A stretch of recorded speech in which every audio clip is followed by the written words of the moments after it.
Hey, Love Flicks family.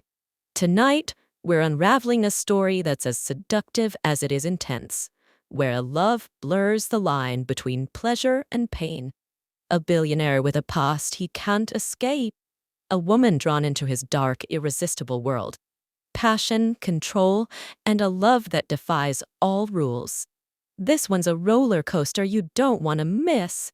So if you're new here, hit that subscribe button and join the Love Flicks journey, where we bring love stories to life like never before. Now, let's dive in. This story begins with Anna, a 21-year-old college student at Washington State University in Vancouver. Day. She shares a dorm with her roommate, Kate, who writes articles for the college newspaper. One day, Kate falls sick. But there's a big problem. She was supposed to interview Christine, a 27-year-old billionaire entrepreneur, a man who has built an empire at such a young age. Since Kate can't make it, she asks Anna to go in her place and take the interview. Anna, feeling nervous and completely unprepared, arrives at Christine's massive office building. The place is stunning, a high-rise with floor-to-ceiling glass windows, polished marble floors, and a sense of power and wealth radiating from every corner. As Anna enters, she feels out of place, her palms sweaty because journalism isn't her thing. When she finally meets Christine, she's instantly captivated by his presence. He's sharp, charismatic, and exudes an aura of control. Anna starts reading out the interview questions, but they aren't her own. She's just reciting from Kate's prepared list. Christine doesn't answer all of them, though. He avoids certain topics, and one question in particular catches him off guard. "Are you gay?" Anna asks, reading from the paper. Christine raises an eyebrow, a faint smirk on his lips. "No, I'm not." Anna, flustered. Although the interview was scheduled to last only 10 minutes, Christine doesn't seem in a hurry to end it. Something about Anna intrigues him. Her innocence, her unpolished charm, the way she doesn't try to impress him. "Why don't you ask something you actually want to know?" he challenges. Anna hesitates, then blurts out, "You said some people know you well. But why do I feel like no one really knows you?" Christine leans back, impressed. There is a flicker of something unreadable in his eyes. Just then, his secretary walks in, reminding him of his next meeting. But Christine doesn't want this conversation to end just yet. "What are your plans after graduation?" he asks. "I want to move to Seattle," Anna replies. Christine watches her thoughtfully before saying, "I have an internship opportunity at my company. You should consider it." Anna shakes her head with a soft chuckle. "I don't think I'd fit in here." As she stands to leave, Christine takes the question paper from her hands. "I assume you got all your answers." Anna sighs. "You only answered 4 questions. Yet, when she returns to Kate, before she can even complain, Kate excitedly tells her that Christine emailed all the answers anyway. "So what did you think of him?" Kate asks, eyes twinkling. Anna shrugs, but there's a hint of admiration in her voice. He was polite, smart, well-mannered. But deep down, she knows Christian Grey had left an impression on her. The next day, while working her shift at a local hardware store, Anna is stunned to see Christine walk in. Why was he here? She watches as he casually browses the store, picking up some ropes, tape, and other random supplies. When she finally approaches him, he speaks first. "You should thank me. I gave Kate all the answers she wanted." Anna smiles.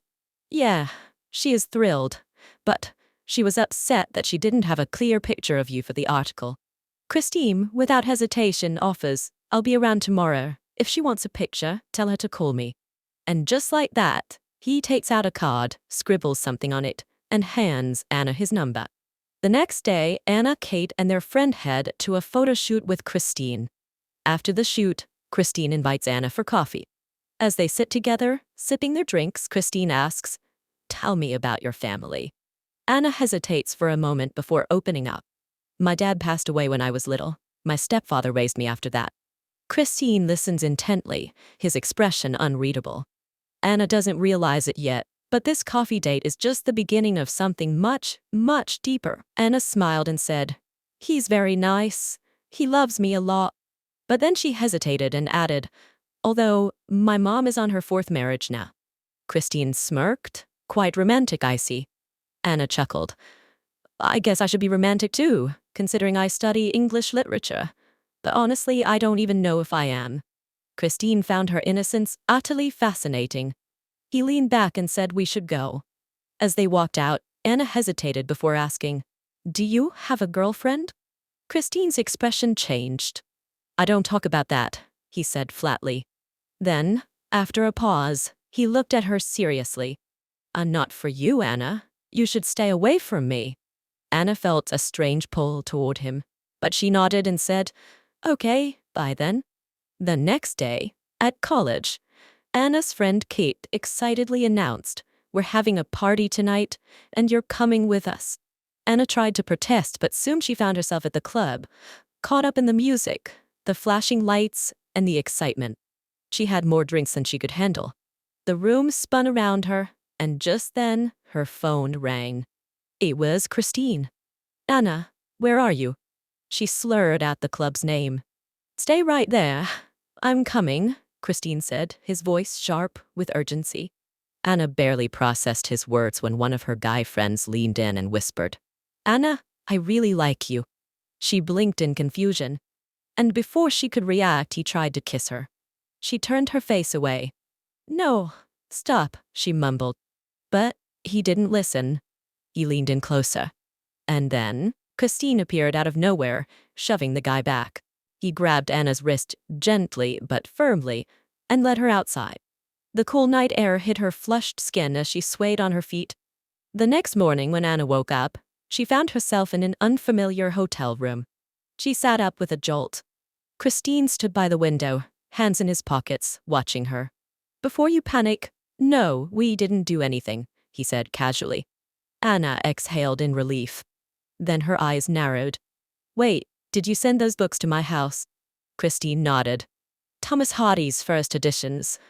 Thought you'd like them. Anna's mouth fell open. Those are insanely expensive.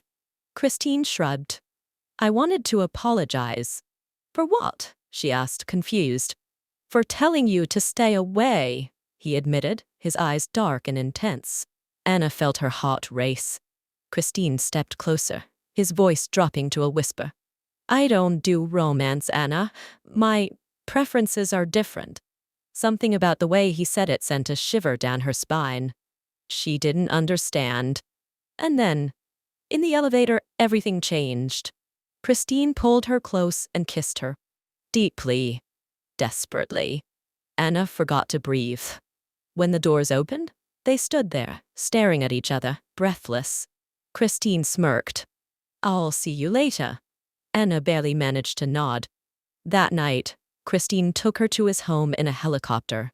His house was beyond extravagant, a modern mansion that felt like another world. And then, he did something unexpected. He handed her a contract.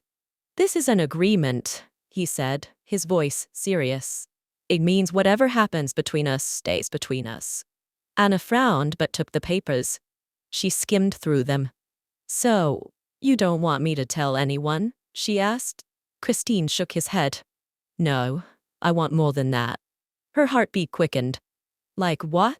Instead of answering, he took her to a secret room. It was unlike anything she had ever seen before. Shelves lined with unusual objects. Ropes, blindfolds, leather. Her stomach twisted. What is this place? Christine's voice was low and controlled. This is what I like, Anna. Her breath hitched. Are you broken? Christine's expression didn't change. No, I'm dominant. And if you choose to be with me, you'll surrender to me. Anna stared at him, stunned. Why would I do that? Christine's lips curved into a small, knowing smile. To please me, and if you do, I'll reward you. Anna's throat went dry. And if I don't? Then you'll be punished? His words sent chills down her spine. He led her to a room and said, If everything goes well between us, this will be yours. Anna's voice wavered. Will we sleep here together? Christine shook his head. I never sleep with anyone. A strange sadness filled Anna's chest. Christine continued, "Before anything happens, you need to sign another contract. This one has rules." Anna looked up at him. "Rules?" Christine nodded. "Yes, and if you break them, there will be consequences." She hesitated, flipping through the contract. And that's when Christine discovered something. "You're a virgin," he murmured, his voice filled with surprise. Anna looked away, embarrassed. "But Christine," he looked fascinated. Then, slowly, he stepped closer. "I'll change that," he whispered. And he did. That night, everything changed. Anna had never been this close to anyone before. Christine was different from anyone she had ever known. And the next morning, Christine's mother unexpectedly showed up. Her eyes widened when she saw Anna with him. She smiled warmly. "Oh my, Christian, this is new." Anna blushed. Christine's mother had always suspected he was different. Some even believed he was gay. But now, seeing him with Anna, she was delighted. After she left, Anna finally said it. "I want to sign the contract, Christian. I can't." He stiffened. "Why?" "Because I don't want to surrender," she said simply. Christine's jaw tightened, but he didn't argue. Instead, he took her home. On the way, he revealed something shocking. "My first relationship was with my mother's friend," he admitted. "I was 15. Anna's eyes widened. "What?" He shrugged. "It lasted 6 years. Now we're just friends." Anna felt unsettled. Christine handed her the contract. "Read it. Think about it." And then, gifts started arriving. Lavish, expensive gifts. He wanted her to say yes. But as Anna read the contract, her heart sank. The rules were too much. She couldn't be with anyone else. She had to call him Sir or Mr. Grey during their time together. There were punishments. Painful ones. And that's when Anna knew. This wasn't love. This was control. She picked up her phone and typed a message. "Nice knowing you." When Christine read it, he didn't take no for an answer. That night, he showed up at her door. She was alone. And despite everything, she still wanted him. One last time. And so, it happened. But when it was over, she whispered, "Stay with me tonight." Christine shook his head. "You know I don't do that." Anna swallowed hard. He would be with her. But he wouldn't be with her. And she knew, deep down, she couldn't live like that. So, she made a choice. At their next meeting, she sat across from him, calm and composed. And she said the words that changed everything. "I'm not signing." Anna still doesn't sign the contract. Christian drops her off, and when they reach her car, a simple old model, Anna proudly says, "This is my car." Nice, isn't it? She wants Christian to understand that she comes from a very simple background, unlike him. Anna leaves, knowing that the contract remains unsigned because she has realized the truth. What they share isn't romance, but mere physical desire. Days pass without them seeing each other. Then, Anna's final graduation day arrives. Christian has been invited as a guest speaker. Their paths cross again. And this time, Christian gifts Anna a brand new car. But she refuses to accept it. However, before she can protest, Christian has already ordered his driver to sell her old car, leaving her with no choice but to accept his extravagant gift. But despite all these gestures, Anna remains confused by Christian's behavior. Noticing her distress, Anna's mother calls and invites her home. She flies to Georgia to clear her mind. But soon enough, Christian follows her there. They meet privately, and once again, their physical passion ignites. This time, Christian introduces her to the world of BDSM, but it's not as painful as she feared. In fact, Anna finds herself drawn to the experience. The next day, Christian takes Anna to meet his family over dinner. Afterward, he takes her aside and tells her, "You are mine." Anna is puzzled.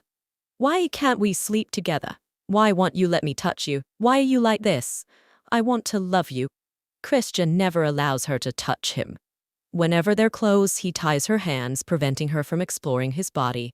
Anna truly loves Christian, but she doesn't understand his barriers. One night, she finally asks him about the scars on his body. That's when Christian reveals his painful past. His birth mother was a prostitute, and she died when he was only 4 years old. The mother Anna had met wasn't his biological mother. Now that her graduation is complete, Anna prepares to leave Seattle for Georgia permanently. She goes, but she misses Christian. And Christian misses her. Unable to stay away, Christian follows her to Georgia, taking her on a luxurious private plane ride. They share a beautiful time together. But an urgent business call forces Christian to return to Seattle early. The next day, Anna follows him back. Once again, their attraction consumes them.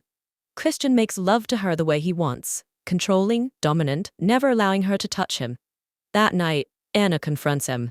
"Why won't you let me touch you? We need to talk." Christian avoids the conversation. "Is this because I haven't signed the contract yet?" she asks. "Forget the contract. It doesn't matter," he says. "Then the rules in the contract don't matter either." Christian's expression hardens. "No, they still matter. What if I break one of yours? Then you'll be punished." Anna is heartbroken. "Why do you want to hurt me, Christian? Why do you want to cause me pain?" Christian stares at her. "Because that's who I am. I'm 50 shades of fecked up." Anna exhales deeply. "Then prove it to me. Show me exactly how you want to punish me." Christian hesitates but eventually agrees. He orders her to count as he spanks her 6 times. Each strike is harder than the last. The pain is unbearable. When it's over, Christian tries to come close, but Anna steps away. Tears fill her eyes. "Is this what you wanted? To see me like this?" Christian has no answer. That night, when Christian comes to her room, she tells him, "Don't ever do that to me again. I'm not the person you need." Christian whispers, "You are everything." Anna shakes her head. "I love you, Christian." But Christian refuses to hear it. She steps back. "Leave me alone. Just go." Christian walks away, leaving her shattered. The next morning, Anna prepares to leave. Before going, she demands her old car back. Christian tells her it was sold. "Then I want the money," she says. "Because I'm giving your gift back." And just like that, she walks away. Christian watches her leave, torn between emotions he doesn't understand. Even though they are apart, they continue to long for each other. But no words are exchanged. And just like that, their story comes to an end. And that's just the beginning. Will Anna walk away for good, or is she already too deep in Christian's world to escape? What happens next will leave you breathless. Drop a comment with your thoughts. Should Anna run or surrender? And don't forget to like, share, and subscribe for the next thrilling part of this story. Stay tuned. The next chapter is coming soon.